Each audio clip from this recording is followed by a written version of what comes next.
Hey everyone, it's me Chris from Body Nova Fitness Coaching, and I'm here today. I'm going to talk about the feet elevated push-up. So the thing about the feet elevated push-up is it's going to act just like an incline bench press. Some people think that hands on the bench is the same as incline push-up, but it's not. It's really more like a decline.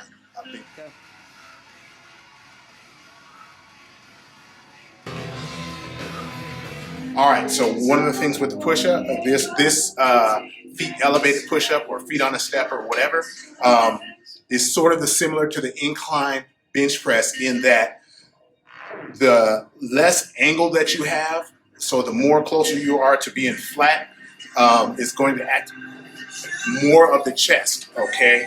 More of the complete chest. It's not primarily an upper chest exercise, but it's going to be more of the complete chest there.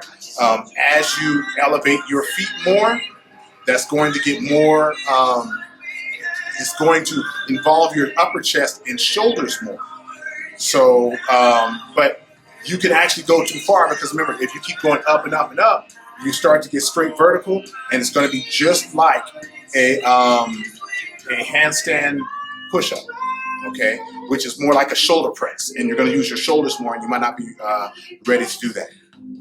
All right, one of the things with the feet elevated push-up is sometimes it bothers the wrist because you get this, you're at these high angles, and there's a lot of pressure on the wrist there, you know, because you're really trying to extend it, and some people don't have that flexibility in the wrist. And so one thing that I do is I go and grab dumbbells.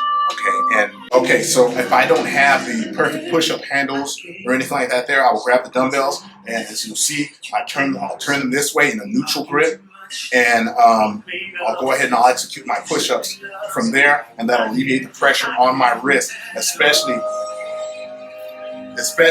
if I held it in my hand right where I line everything up. The dumbbell right over my wrist bone there. I don't want to be doing this because that's sort of the same problem that you were trying to avoid by using the dumbbells or the perfect push-up handles. So that's a way to avoid that with the push-up.